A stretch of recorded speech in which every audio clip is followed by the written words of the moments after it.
Hi ಎಲ್ಲರಿಗೂ, welcome back to my YouTube channel. ಎಲ್ಲರೂ ಹೇಗಿದ್ದೀರಾ? ಎಲ್ಲರೂ ಚೆನ್ನಾಗಿದ್ದೀರಾ ಅಂತ ಭಾವಿಸ್ತಾ ಇವತ್ತಿನ ವ್ಲಾಗು ಎಲ್ಲ ನಾನ್ ವೆಜ್ ಪ್ರಿಯರ ಫೇವ್ರೆಟ್ ರೆಸಿಪಿ ಅಂತಲೇ ಹೇಳ್ಬೋದು. ಚಿಕನ್ ಪಲಾವ್ ಹೇಗೆ ಮಾಡೋದು ಅಂತ ಶೇರ್ ಮಾಡ್ತಾಯಿದ್ದೀನಿ. ತುಂಬ ಈಸಿಯಾಗಿ ಮಾಡ್ಕೊಳ್ಬೋದು ಮತ್ತು ತುಂಬ ಟೇಸ್ಟಿಯಾಗಿರುತ್ತೆ. ಇದನ್ನು ನೀವು ಮಾಡಿ ಒಂದ್ಸಲಿ ನಿಮ್ಮ ಮನೇಲಿರೋರೆಲ್ಲ ನೆಕ್ಸ್ಟ್ ಇದೇ ರೆಸಿಪಿ ಬೇಕು ಅಂತ ಕೇಳಿ ಮಾಡಿಸ್ಕೊಳ್ತಾರೆ. ಮೊದಲಿಗೆ ನಾವು ಚಿಕನನ್ನು ಮ್ಯಾರಿನೇಟ್ ಮಾಡ್ಕೊಳ್ಬೇಕು. ಪಲಾವಲ್ಲಿ ಮಧ್ಯದಲ್ಲಿ ಚಿಕನ್ ತಿನ್ನಬೇಕಾದ್ರೆ ಅದು ತುಂಬ ಸಪ್ಪೆ ಸಪ್ಪೆ ಅನಿಸ್ಬಿಡುತ್ತೆ, ಹಾಗಾಗಿ ಅದು ಚೆನ್ನಾಗಿರೋದಿಲ್ಲ ಅಂತೇಳಿ ಈ ಸ್ಟೆಪ್ನ ಫಾಲೋ ಮಾಡ್ಕೊಳ್ತೀನಿ.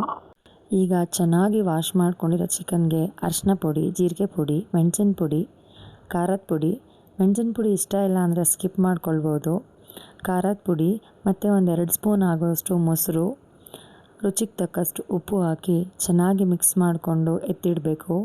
ಅಟ್ಲೀಸ್ಟ್ ಒಂದು 10 ಮಿನಿಟ್ಸ್ ಮಿಕ್ಸ್ ಮಾಡಿ ಇಟ್ಟರೂ ಸಾಕು. ನಾವು ಬೇರೆ ಎಲ್ಲ ರೆಡಿ ಮಾಡ್ಕೊಳ್ಳೋಷ್ಟು ಫಸ್ಟ್ ಇದನ್ನು ಮಾಡಿಕೊಂಡ್ರೆ ಬೇರೆ ಎಲ್ಲ ರೆಡಿ ಮಾಡ್ಕೊಳ್ಳೋಷ್ಟು ನೆಂದರೆ ಸಾಕಾಗುತ್ತೆ. ತುಂಬ ಹೊತ್ತು ಇಡಬೇಕು ಅಂತಲೂ ಏನೂ ಇಲ್ಲ.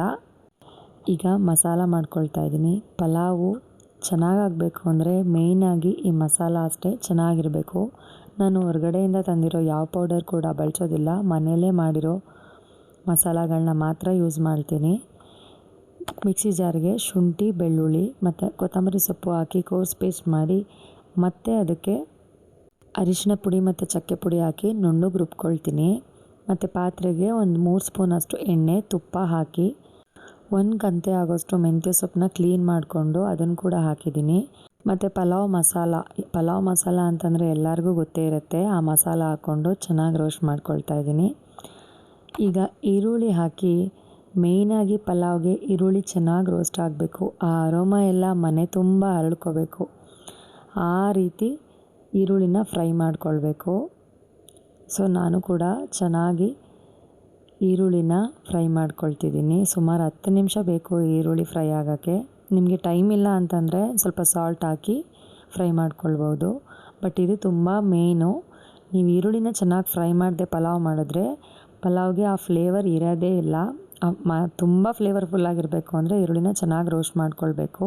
ಇಲ್ಲಿ ನಾನು ಬಾಸುಮತಿ ಅಕ್ಕಿ ಮತ್ತು ಮಾಮೂಲಿ ನಾರ್ಮಲ್ ರೈಸ್ ಎರಡನ್ನೂ ಯೂಸ್ ಮಾಡ್ತಾಯಿದ್ದೀನಿ. ಅದು 1:2. ಈಗ 1 ಪಾವು ನಾರ್ಮಲ್ ರೈಸ್ ತೊಗೊಂಡಿದ್ರೆ ಅರ್ಧ ಪಾವು ಬಾಸುಮತಿ ರೈಸ್ ಹಾಕ್ಕೊಳ್ಬೇಕು. ಬಾಸುಮತಿ ರೈಸ್ ಹಾಕ್ಕೊಳ್ದೇ ಇದ್ದರೂ ಮಾಡ್ಕೊಳ್ಬೋದು, ಬಟ್ ಆ ಅಥೆಂಟಿಕ್ ಬಿರಿಯಾನಿ ಟೇಸ್ಟ್ ಕೊಡೋದು ಬಾಸುಮತಿ ರೈಸ್ ಹಾಕ್ಕೊಂಡ್ರೆ ಮಾತ್ರ. ಸೊ ಈಗ ನಾನು ಮಸಾಲ ಕಲಸಿರೋ ಅಂಥ ಚಿಕನನ್ನು ಹಾಕ್ಕೊಳ್ತಾ ಇದ್ದೀನಿ. ಚಿಕನೆಲ್ಲ ಚೆನ್ನಾಗಿ ನೀರು ಬಿಟ್ಕೊಳ್ಳೋ ಅಷ್ಟು ರೋಸ್ಟ್ ಮಾಡ್ಕೊಳ್ಬೇಕು. ನಾರ್ಮಲ್ ಚಿಕನ್ಗಿಂತ ಈ ಮಸಾಲ ಮಾಡ್ಕೊಂಡಿರೋ ಚಿಕನ್ನು ಬೇಗ ನೀರು ಬಿಡುತ್ತೆ ಮತ್ತು ಬೇಗ ಕೂಡ ಕುಕ್ ಆಗುತ್ತೆ. ಈಗ ಚೆನ್ನಾಗಿ ನೀರು ಬಿಟ್ಕೊಳ್ಳೋಕ್ಕೆ ಅದನ್ನು ನಾನು ಹೈ ಫ್ಲೇಮಲ್ಲಿ ರೋಸ್ಟ್ ಮಾಡ್ಕೊಳ್ತಾ ಇದ್ದೀನಿ. ಚಿಕನ್ ಪಲಾವ್ ಮಾಡುವಾಗ ತುಂಬ ಪೇಷನ್ಸಿಂದ ಮಾಡಬೇಕು, ಆಗಷ್ಟೇ ಟೇಸ್ಟ್ ತುಂಬ ಚೆನ್ನಾಗಿ ಬರುತ್ತೆ. ಅರ್ಜೆಂಟಲ್ಲಿ ಮಾಡಿದ್ರೆ ಟೇಸ್ಟ್ ಚೆನ್ನಾಗಿರೋದಿಲ್ಲ, ನಾರ್ಮಲ್ ಬಾತ್ ತಿಂದಂಗೆ ಅನಿಸುತ್ತೆ. ಆ ಫ್ಲೇವರ್ಫುಲ್ಲಾಗಿರಬೇಕು ಅಂದರೆ ಚೆನ್ನಾಗಿ ಟೈಮ್ ಇದ್ದಾಗ ಮಾಡ್ಕೊಳ್ಬೇಕು. ಟೈಮ್ ಸ್ವಲ್ಪ ಉಳಿಸ್ಕೊಳ್ಳೋಣ ಅಂದ್ಬಿಟ್ಟು ಕೆಟಲಲ್ಲಿ ಹಾಟ್ ವಾಟರ್ನ ಮಾಡ್ಕೊಳ್ಳೋಕೆ ಇಟ್ಕೊಂಡೆ. ಈಗ ಹುಳಿಗೋಸ್ಕರ 2 ಟೊಮೆಟೊ ಹಾಕ್ಕೊಳ್ತಾ ಇದ್ದೀನಿ. ಈ ರೆಸಿಪಿನ ನಾನು ನಮ್ಮ ಅಮ್ಮನಿಂದ ಕಲ್ತಿದ್ದು. ನಮ್ಮಮ್ಮ ಕೂಡ ಯಾವುದೋ ಮುಸ್ಲಿಮ್ ಅವ್ರ ಹತ್ರ ಹೇಳಿಸ್ಕೊಂಡು ಮಾಡಿಕೊಡ್ತಿದ್ರು ನಮಗೆಲ್ಲ ತುಂಬ ಚೆನ್ನಾಗಿ ಅನ್ನಿಸ್ತಿತ್ತು. ಎಷ್ಟು ಎಂಜಾಯ್ ಮಾಡಿಕೊಂಡು ನಾವು ಅವಾಗೆಲ್ಲ ಪಲಾವ್ ತಿಂತಿದ್ವಿ. ಚಿಕನ್ ಪಲಾವ್ ಅಂತಂದರೆ ಆವಾಗಿಂದ ಇವಾಗ್ಲೂವರೆಗೂ ಅದು ಫೇವ್ರೇಟೇ ಆಗೋಗಿದೆ. ಇವಾಗ ಗ್ರೀನ್ ಮಸಾಲ ಹಾಕಿ ಒಂದು ಸಲ ಚೆನ್ನಾಗಿ ಮಿಕ್ಸ್ ಮಾಡಿ 1 ಗ್ಲಾಸ್ ನೀರು ಹಾಕಿ ಲಿಡ್ನ ಕ್ಲೋಸ್ ಮಾಡಿ ಬಾಯ್ಲಿಗೆ ಇಟ್ಟಿದ್ದೆ. ಹೈ ಫ್ಲೇಮಲ್ಲೇ ಇಟ್ಟಿರೋದ್ರಿಂದ ಚಿಕನು ತಳ ಹಿಡಿಬಾರ್ದು ಅಂತ ಒಂದ್ಸಲ ನೀಟಾಗಿ ತಿರುಗಿಸ್ಕೊಂಡು ಮತ್ತೆ ಲಿಡ್ನ ಕ್ಲೋಸ್ ಮಾಡಿ ಬಾಯ್ಲಿಗೆ ಇಟ್ಕೊಂಡಿದ್ದೆ. ಈಗ ಚಿಕನ್ ಬೆಂದಿದೆಯಾ ಅಂತ ಚೆಕ್ ಮಾಡ್ಕೊಳ್ತಾ ಇದ್ದೀನಿ. 75% ಅಷ್ಟು ಚಿಕನ್ ಬಾಯ್ಲ್ ಆಗಿತ್ತು.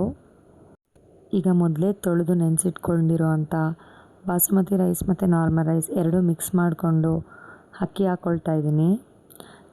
ಇವಾಗ ಚೆನ್ನಾಗಿ ಮಿಕ್ಸ್ ಮಾಡ್ಕೊಳ್ಬೇಕು. ಒಂದ್ಸಲ ಮಿಕ್ಸ್ ಮಾಡಿ ಒಂದು ಸಣ್ಣ ಬಾಯ್ಲ್ ಬಂದ ಮೇಲೆ ಎಷ್ಟು ಬೇಕೋ ಅಷ್ಟು ಅಳತೆ ಮಾಡಿಕೊಂಡು ನೀರು ಹಾಕ್ಕೊಳ್ಬೇಕು. ನಾನು ಕಣ್ಣಳ್ತೆಯಲ್ಲೇ ನೀರು ಹಾಕ್ಕೊಳ್ತೀನಿ. ಮೆಜರ್ಮೆಂಟೆಲ್ಲ ಏನೂ ಹೇಳ್ತಾ ಇಲ್ಲ. ನಿಮಗೆ ಮೆಜರ್ಮೆಂಟೆಲ್ಲ ಬೇಕು ಅಂತಂದರೆ ಹೇಳಿ, ಖಂಡಿತ ಮೆಜರ್ಮೆಂಟೆಲ್ಲನೂ ಹಾಕ್ತೀನಿ. ನಾನು ಇಲ್ಲಿ 1.5 ಇಂಚಷ್ಟು ಅಂದರೆ ಅಕ್ಕಿ ಬಂದು ಅದ್ರ ಮೇಲೆ 1.5 ಇಂಚಷ್ಟು ನೀರು ಹಾಕ್ಕೊಳ್ತೀನಿ. ಅಷ್ಟು ಹಾಕಿದ್ರೆ ನಾನು ಯೂಸ್ ಮಾಡೋ ಅಕ್ಕಿಗೆ ಕರೆಕ್ಟಾಗಿ ಆಗುತ್ತೆ. ಈಗ ನಾನು ಖಾರದ ಪುಡಿ ಮತ್ತು ಸಾಲ್ಟು, ಖಾರಕ್ಕೆ ಖಾರದ ಪುಡಿನೇ ಹಾಕ್ಕೊಳ್ತಿದ್ದೀನಿ, ಹಸಿಮೆಣ್ಸಿಕಾಯಿ ಬಳಸಿಲ್ಲ. ಈ ರೀತಿ ಒಂದ್ಸಲ ಮಾಡ್ಕೊಳ್ಳಿ, ತುಂಬ ಚೆನ್ನಾಗಿರುತ್ತೆ.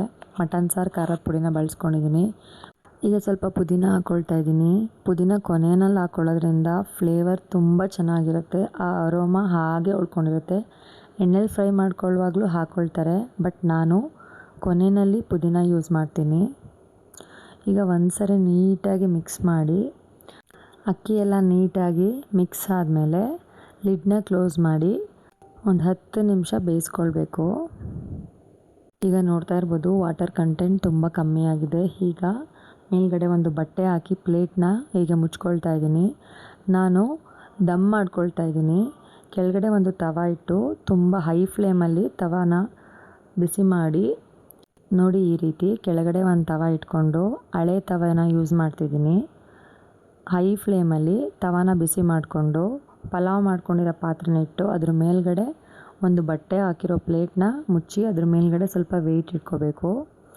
ದಮ್ ಮಾಡಿಕೊಂಡು ಇನ್ನೊಂದು 10 ಮಿನಿಟ್ಸ್ ಆದಮೇಲೆ ನಮ್ಮ ಪಲಾವ್ ರೆಡಿ ಆಗುತ್ತೆ. ಬಿಸಿ ಬಿಸಿ ಪಲಾವು ಎಷ್ಟು ಫ್ಲೇವರ್ಫುಲ್ಲಾಗಿ ತುಂಬ ಚೆನ್ನಾಗಿರುತ್ತೆ. ಖಂಡಿತ ನಿಮ್ಮ ಮನೇಲೂ ಮಾಡಿ ನನಗೆ ಹೇಗಿತ್ತು ಅಂತ ಕಮೆಂಟ್ ಮೂಲಕ ತಿಳಿಸಿ.